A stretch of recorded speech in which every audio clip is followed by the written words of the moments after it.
Welcome back to another edition of Everything Football 62. I'm your host, Jonathan Big Tex Johnson, a.k.a. Uncle Tex, a.k.a. Professor Tex. We're going to jump into Week 11 and whatnot, and you're going to see a theme, and I'll point the theme out to you guys when we get down there, when we start, by the end or by the middle of the broadcast and whatnot, man, because it's interesting. It seems like it's a gone, forgotten art, but I'm like, you stick to it, you'll be able to be successful in this particular in the NFL, as far as I'm concerned. Let's jump off with the Thursday's game. Pats 25, Falcons 0. Simply put, ATL Falcons stink. They have scored a whopping 3 points in the last 2 weeks and have given up 68 points. Remember, this is after shocking the Saints 3 weeks ago. So you thought they were at least back or going to get some way back on track or so. Matt Ryan looked awful. He and the other Falcons quarterback threw 4 interceptions. Ryan's went 19 for 28, 153 yards, 0 touchdowns, and sacked 4 times. There is no offense on that side of the ball. Mac Jones put up his typical 1970s quarterback numbers, 22 for 26, 207 yards, 1 touchdown, 1 interception. The Pats' two-headed monster attacker Stevenson and Harris rushed for 125 yards. Not a lot of offense from them, but when your defense is playing lights out, that means a short field to score. Kyle Van Noy, hey, my man, he's a baller. My man can play ball. 8 tackles, 2 sacks, and a pick 6. Mac Jones was sacked 3 times. I see some weakness on that O-line that could come back and haunt the Pats and that young rookie quarterback. Coach 41, Bill 15. Jonathan Taylor, even though it would be a long shot, is gunning for league MVP in my opinion, especially since all of the young gunslinging quarterbacks have cooled down in recent weeks. Right now, he is the straw that stirs the drink over there in Indianapolis, and I think Frank Reich is seeing that, and it's not Wentz, it's JT. Taylor bludgeoned the Bills' defense, rushing 32 times for 185 yards and 4 touchdowns, and a receiving touchdown for 23 yards. Wentz, who only completed 11 balls out of 20 for 106 yards, reminded me of Terry Bradshaw. Just hand the ball off to Franco and barely throw for over 100 yards. The Bills have issues right now. What it's looking like is they aren't the same. They aren't the team that we thought they were. To cut this short, they were outplayed on their home turf. Never would have thought that they would get 41 hung on them and only scored 15 points. Allen looked rushed and rusty, going 21 for 35 for just 209 yards, 2 touchdowns, and 2 interceptions. Then old Mitch Trubisky got into the act by throwing a pick. They also turned the ball over on a receiving kickoff where the turf monster caused the fumble. If the Bills are the real deal, they better start playing like that, because guess who's coming? Here come the Pats. Ravens 16-13. Hell, I didn't even know that something was wrong with Lamar Jackson and that he wasn't playing. So was a lot of other players for the Ravens wasn't playing as well. I was looking for the Ravens to win big. Well, they won, and that's all that counts. Tyler Huntley did an admirable job filling in for Lamar. After some shaky play and throwing a pick, the game was sloppy for the most part. Wasn't that much entertaining to look at until the last couple of so minutes. And it looked like no one really wanted to win. Justin Fields would get a rib injury and leave for the rest of the game, while the old Red Rifleman, Andy Dalton, would come in and provide a spark. He's always been he always given the Ravens issues over the past years and whatnot. He always had good games against them for whatever reason. And sparked the Bears in the third quarter with a 60-yard touchdown pass, making it 7-6. The Ravens then answered with a field goal, making it 9-7. Then the Riflemen struck again with a 49-yard touchdown to Marquise Goodwin, making it 13-9 with a minute and a half left to play. But Huntley made a couple of clutch throws, and Devonta Freeman iced the game with a 3-yard rushing touchdown. Huntley did good for his first start, going 26 for 36 to 219 yards and some clutch throws. Dalton went 11 for 23, 201 yards, 2 touchdowns in mop-up duty. The Ravens back in the driver's seat while the Bears lose another heartbreaker. The Browns and the Lions. I say what I took away from this game is the Browns have issues. I don't know why, but they have issues on offense when they shouldn't. With the talent that they have over on that squad, you can somewhat and somewhat on the defensive side as well. The only highlights of this game was running back Nick Chubb, or basically was the backs on both sides of the team. Chubb was always pretty much consistent, rushed for 130 yards and 22 carries with a receiving touchdown. DeAndre Swift of the Lions has been the only bright spot running the ball for the pitiful Lions, rushing for 136 yards and 14 carries and a beautiful 57-yard touchdown run. 14 carries. But the quarterback play was awful. I expect that on the Lions because Goff is hurt, but really, would it have made a difference? Tim Boyle lit the damn skies up, going 15 for 23 for 77 yards with 2 picks. Meanwhile, beat up and hanging on a thread and with Velcro and with glue and tape. Baker Mayfield didn't look much better, going 15 to 29 for 176 yards, 1 touchdown and 2 picks. The Browns better get it together. This is supposed to be a contract year for Baker. He better make a run right now, next game, and end the season, or they will be looking to draft a quarterback. You know how the Browns get down when it comes to drafting quarterbacks. Texans 22, the Titans 13. Didn't see this coming, but I did see Ryan turn over Hill do what he does best, and that is turning over the football, because when it's all on him, he doesn't perform well. If the running game with Henry is clicking, he can hide behind that. Nowhere to run, partner. Tannehill went 35 for 52 for 323 yards and 1 touchdown. He threw not 1, not 2, not 3, but 4. Count them, 4 interceptions. That's not going to cut it, my man. 4 picks. The Texans defense toyed with them all day. The 4 picks that he threw, the return yards for 129 yards. The Texans didn't look great on offense, but didn't have to when your D is taking the ball.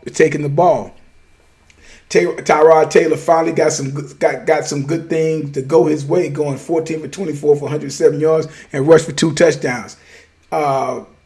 Gruger Hill had a hell of a day, 12 tackles, an interception return for 82 yards, along with teammate Desmond King picking off Tannehill twice and making 8 tackles. Titans better be looking over their shoulder, because here comes the Colts.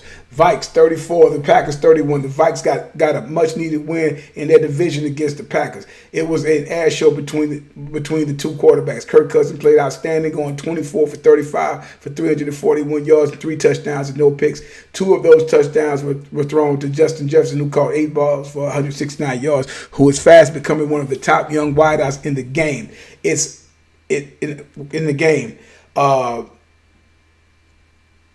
like Green Bay secondary couldn't handle him, or Thielen, who added 82 yards with a score. Rodgers, a.k.a. John Wick, was back to his old self, doing what he does best when he is on, and shaking off the COVID rust, going for 23 for 33 for 385 yards and 4 touchdowns and no picks. Scantling and Adams sliced through the Vikings secondary with 11 catches, 238 yards and 3 touchdowns between the two of them. This came down to who was going to make a mistake, who's going to have the ball last. The defense, especially the Packers defense, which is one of the better defenses in the league, didn't get off the bus, and they had far too many penalties, especially since they were the least penalized team coming in the league. They had 8 penalties for 92 yards. The Packers still in the driver's seat, but they need to clean up on this stretch and get that D back playing, because I'm still not seeing Vikes. I still just see Vikes being a 500 ball club. But hey, man, you never know. Miami 24, the Jets 17. The Fins have won 3 straight games, and Tua Tagovailoa has had very good day, probably his best as a pro. 27 for 33, 273 yards, 2 touchdowns and a pick. Myles Gaskins keeping defenses honest with some tough running, while Jalen Waddle is improving every week. The Jets dusted off an old Super Bowl relic, Joe Flacco, and who had a slick game going 24 for 30. Or had a solid game going 24 for 39. yards, 24 for 39, 291 yards, 2 touchdowns. But what can you say about the Jets? They are who they are. We will see if the Fins can at least finish the year 500. Eagles 40 versus the Saints 29. Don't look now, but here come the Eagles. They are sitting at 5-6. Jalen Hurts is improving week in and week out. right? The young man is cool, has a cool demeanor, no cracking under pressure. But I didn't see them putting up 40 burgers on the Saints. I figured it would be close and the Saints would edge them out. Instead, Philly's D was making plays right out the gate. They forced 4 turnovers, two by Simeon, and 2 fumbles lost by Mark Ingram, who for the second week has replaced Kamara because of a knee injury. Hurts was solid with a 13 for 2,447 yards, no touchdowns, but had 3 rushing touchdowns of 69 yards with 18 totes. Also, Miles Sanders rushed for 94 yards and 16 carries. Philly has a nice running game going on, and the D was playing very well, in my opinion. But to me, let off the gas because I don't think Simeon should have been able to put up what he basically in the fourth quarter. Remember, this game going in the fourth quarter was 33-7. It's 33-7 in the fourth quarter, and then Simeon would end up going 22 for 40 for 214 yards and 3 touchdowns. But 2 picks, and one of the picks was a pick 6 by Darius Big Game Slay, who in his second turnover in as many weeks that he scored a touchdown on. Dallas, Philly is on your heels. Just remember I said that. Skins 27, Panthers 21. Are the Skins on the come up? They have won 2 straight, and Heineke was solid again for the second straight week after losing 4 straight. They are a team that looks like they are getting it together. They're running the ball well and playing solid defense. Heineke was 16 for 22, 206 yards with 3 touchdowns and a few nice runs from Antonio Gibson. Roughed up the Panthers defense from 95 yards. If he doesn't have the fumble and get taken out of the game to get his composure back together, he probably would have rushed for 150 yards. Cam was back and looked good, going 21 for 27, 189 yards, 2 touchdowns, and one rushing. C-Mac chipped in and added 59 yards rushing to go along with the 60 yards receiving and a touchdown. Truth be told, this game could have swung either way. Both teams are similar. I do feel that Cam gives the Panthers a shot in the arm, but they also need to start throwing the ball down the field if they're going to make any kind of run to the playoffs. If the Skins can stay healthy and consistent, they could in actuality really defend their NFC East Coast, NFC East crown once again. Niners 30, Jags 10. Let me see what I did. Oh yeah. Well, this is about what I expected in this game. The better team won. Jimmy G, solid game, didn't have to do much. 1970 quarterback stat line, 16 for 2,276 yards, 2 touchdowns, no picks. Going good running game with Debo and Wilson, combined for 127 carries and a score from Samuels. Niners made Lawrence uneasy all day. He was 16 for 25, 158 yards, no touchdowns or pick, but they couldn't get any rhythm. The Niners poised to sneak up on the Cards. Bengals 32, Raiders 13. The Raiders just can't catch a break. I mean, you sacked Joe Burrow 3 times, held those wideouts, chased Boyd and Higgins to pedestrian numbers. You climb back into the game in the fourth quarter down 3 with a spark, only to end up short. Joe Mixon had an outstanding day, rushed for 123 yards and 30 carries because through the air, the Bengals wasn't getting anything done. Burrow was again, 70s quarterback stat line, 20 for 29, 148 yards, a touchdown. But that's okay when you can run the ball and your defense makes the other team one-dimensional. Carr, who went 19 for 27 for 215 yards, 1 touchdown, and a bad pick trying to come back. The question is, do the Bengals have their mojo back? We'll see. We'll see. Chiefs versus the Chiefs 19, Dallas 9. One of the sad things about it as a fan, being a fan, is you know when it's going to be a bad day. And I saw when Dak overthrew the receiver on the 3rd and 5. Overthrew a receiver. Then on 3rd and 5, hits the receiver in his hands and he drops it, which would have been a first down. From that time on, it was downhill. I just felt that. Dallas couldn't get squat going, even though they made it into the Chiefs' territory plenty of time to put up more points than what they mustered up. When Dallas does this, that means they can't run the ball. Another game where Zeke only touched the ball 16 times, only 9 times rushing. Damn shame they abandoned the run too soon, in my opinion. Dak underwhelmed. Both quarterbacks, in my opinion, underwhelmed, going 28 for 43 for 216 yards, no touchdowns and 2 picks. Drop balls, bad blocking up front for Dallas all night. But the funny part is Dallas still could have possibly have won this game. Dallas defense had a tall order, and if you told me that you would hold Pat Mahomes at 23 for 37, 26 yards, no touchdowns, a pick, and a fumble loss, I would say no way the Chiefs would win. The Chiefs as a team rushed for over 100 yards with Hilaire leading the way with 63 and a score. Dallas did all they could defensively to put the ball back into their offense hands, led by Michael Parsons, who applied pressure and got 2 sacks and a strip sack, but the offense couldn't do anything. Anytime they got the ball, they didn't do anything. The big story was basically Chris Jones sacking Dak 3.5 times. Overall, he was sacked 5 times, and Big Boy batted down the pass. Ugly win for the Chiefs, which is all good.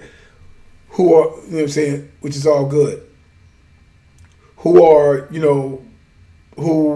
up for, as far as like, that's all good. You know what I'm saying? Having an ugly win is an ugly win. Dallas has all the tools to win the East and to go deep in the playoffs. They just have to decide which team is going to consistently show up and be ready to play, man. I mean, it's really nothing else to really say. Everybody knows they got it. And they have the tools, but they got to get that together. Cards 23, Seahawks 13. I said before the season started, I said Cliff Kingsbury had to win and get into the playoffs to keep his job. Let's face it, so far the Cards are 9-2, and the 2 best players have missed 3 weeks of football. Thus, the Cardinals have went 2-1. Kingsbury never won 9 games in a year for the 6 years he was at Texas Tech. With consistent play from journeyman quarterback Colt McCoy, who went 35 for 44, 328 yards and 2 touchdowns and no picks, and some hard running from James Conner for 62 yards and a score, and 23 catches between Ertz, Green, and Moore with 2 scores by Hurts. The Cards just keep on winning, and word on the street, Murray and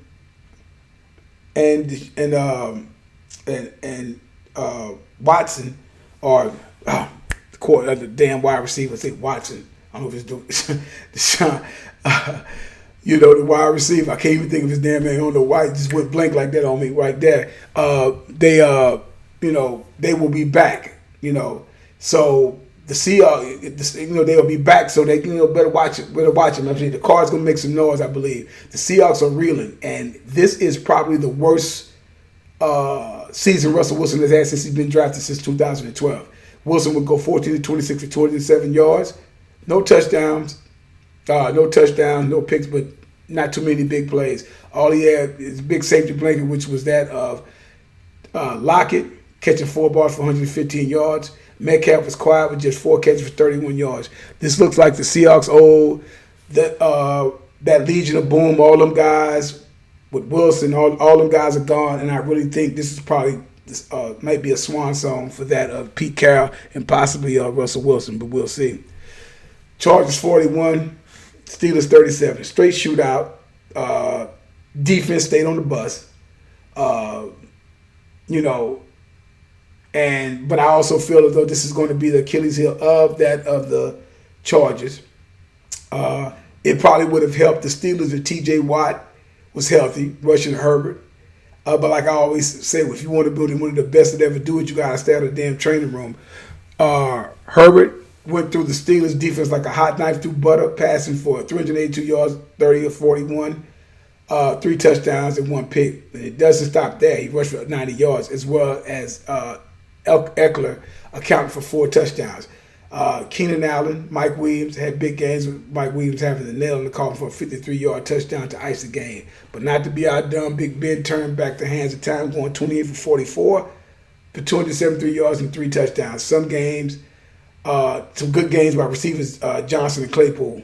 The Steelers falling behind, so ditching the running game with Najee Harris was put on the back burner. He did score a touchdown. I still say the Chargers have a ways to go, but if they want to be feared because they have the offense, but they don't have a defense to stop no one.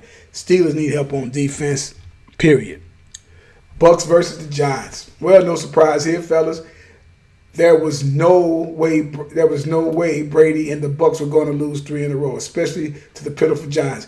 Brady got Gronk back into it early and often, 6 times 71 yards. Mike Evans 6 catches for 73 yards and a score. The Bucks didn't have much running going on because they didn't have to because the Giants haven't had a pass rush since JPP before he got traded to the Bucks. Brady cooked veggie steaks and whipped up green smoothies. That's just how much time he had to throw the ball. He went 30 for 46 for 307 yards, 2 touchdowns and a pick.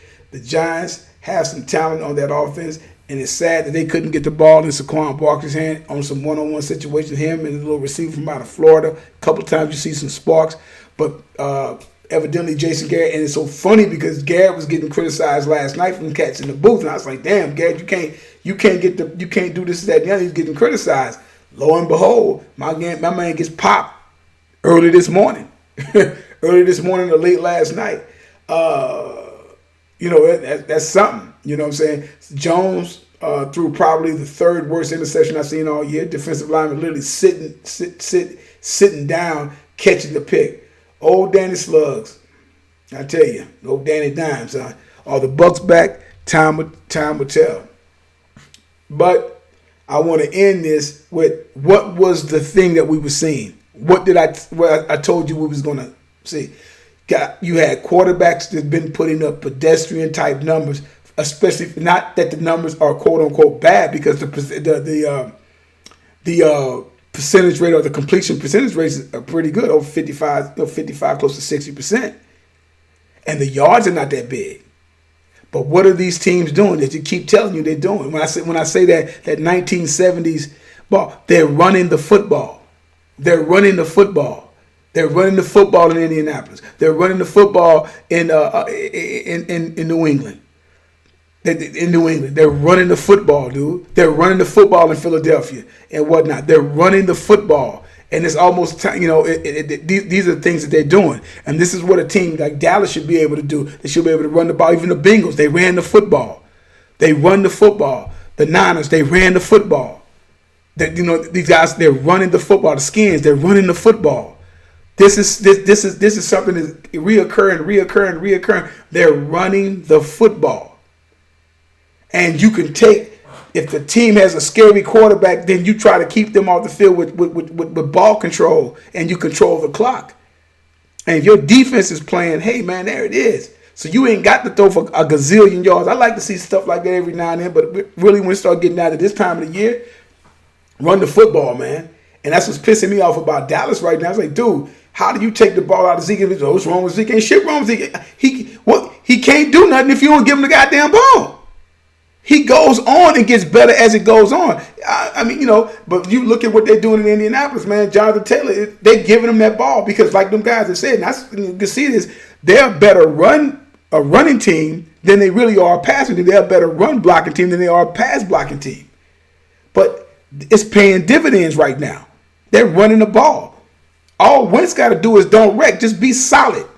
Just be solid. You know what I'm saying? You ain't got to be extraordinary. Be solid and consistent. Solid and consistent, man. That gets you a long way. And that can get your foot in the show. And it'll possibly get you a win. But run the ball. You know what I'm saying?